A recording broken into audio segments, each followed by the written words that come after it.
Good morning again. XRP has slipped a little bit to $2.87, but the market's still boring. Everything's doing about the same thing. Nothing really exciting. Keep in mind, it won't be till the end of September or sometime in October, I think, when we're going to start to see some real action. All you can do now is get ready for that eventuality today. Prepare yourself with your wallets, with your strategies, whatever that may be. I wanted to take a moment to talk about this interview of Paul Barron and the Kwok brothers. They run something called the EZA app, where they develop a lot of solutions through the XRP ledger for the financial industry. And they were discussing the XRP ETFs. So recently, give me a moment. Still on cup number one. Recently, there was some news that the XRP ETF the futures demand reached $100 billion.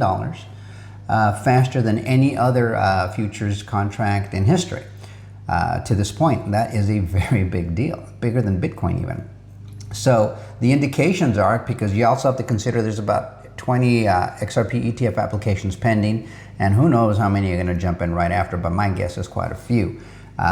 So if you think there are that many of those, or you know there's that many of those, and then you have the fact that those futures the demand for those futures is pretty high, it stands to reason that we're going to probably have some serious inflows just from that alone. We're not discussing any other use case like tokenization of treasuries, a portion of the SWIFT transactions, or any other thing that may be happening on the XRP ledger. So this is pretty good news. We're not even talking about the RLUSD or any other stablecoin that's being built on the ledger. So all of that increases the value of the XRP itself.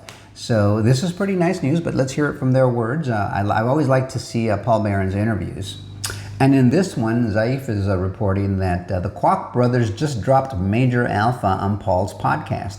They believe the XRP ETF will be the biggest of them all.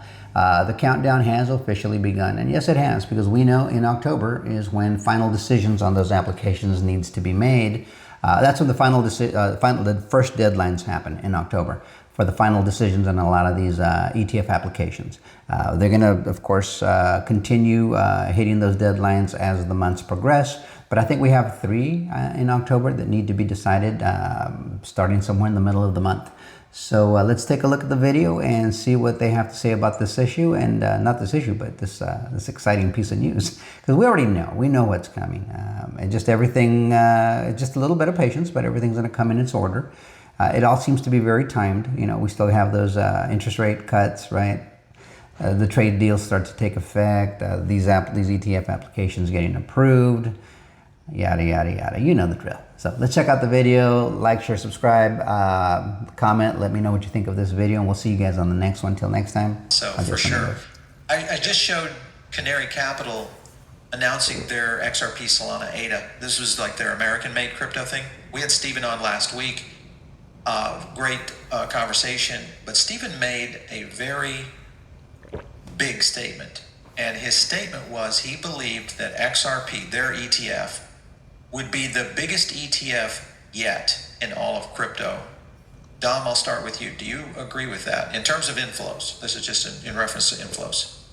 Yeah, I mean, I definitely would agree with that. I think, even if you just look at the XRP holder base, it's so big. And, I think XRP volumes are, some of the highest on Coinbase, and the trading volumes are really the highest on many of the different exchanges, or amongst, at least the top 3 after Bitcoin. And I think even just after Bitcoin, actually, in the most recent Coinbase report. But, Bitcoin, Ethereum, and Bitcoin, Ethereum, and XRP, those are the, definitely the most liquid ones and most traded names. And I think, people who don't hold crypto and who don't sort of have access